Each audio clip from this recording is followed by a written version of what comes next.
A wise person, Angie, I can't remember who that person was anymore, once told me that what I invest in myself today determines how I will be in 10 years' time.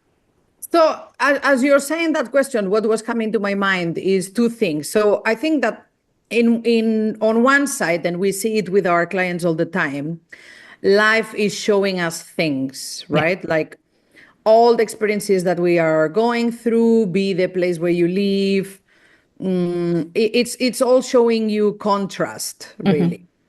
You learn things by contrast. Sadly, yes. we don't learn things from when everything is going well and life is rosy. This easiness, which is obviously nice and pleasant to live in, but we are not necessarily growing and stretching ourselves. Yeah.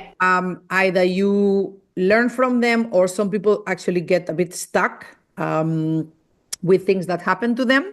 What was it about this relocation that was particularly more challenging or different than before that required you to have a support? So I needed more healing, basically. Different places sometimes bring out different aspects of you. Yeah, for sure. Yeah. I just felt that there is almost boundary-less. And the expectation in the society is like you have to give yourself without boundaries.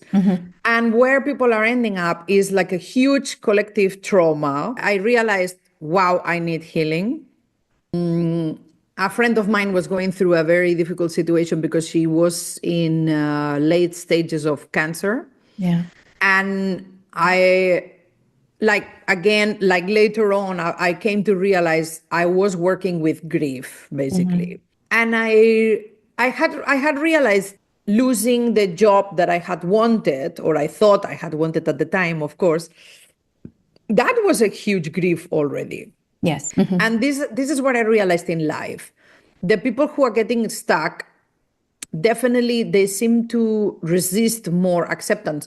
But that's completely normal, because I think that we all have emotions and we have moments in our lives where it's difficult to let go of something. How people see me doesn't define who I am, basically. So, and I think that that's, again, like an important, again, if you are a relationship person, not to only be validated by your environment, it's important, basically. Yeah. My reflection was birthing something that is spectacular, like not just okay, takes time. Yes. Okay. Creation process is never within our control. And if you probably ask Steve Jobs, he probably would agree with this. Also. Oh my God, of course he would. I always think that people take the side of Steve Jobs that they don't really get the real Steve Jobs. You know, the real Steve Jobs is the guy who was reading this autobiography of a yogi every year, blah, blah, blah. That's him. It also took him a long time and a few episodes and happenings to kind of really bring his creation.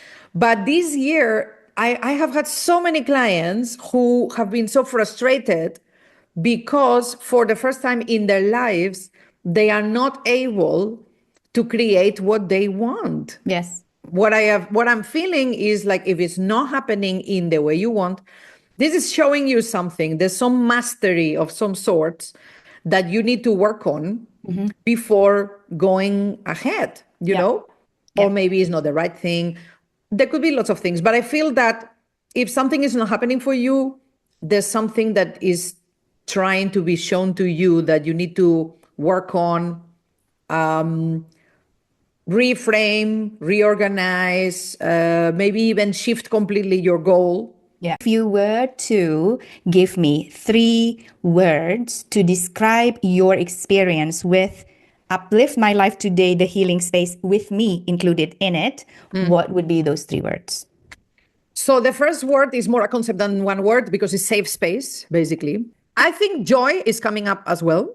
I'm going to put safety as a slightly different concept because it's the sensation is the feeling that, and that's coming from you as well, that what I'm going through is fine. There's safety in it, in this journey.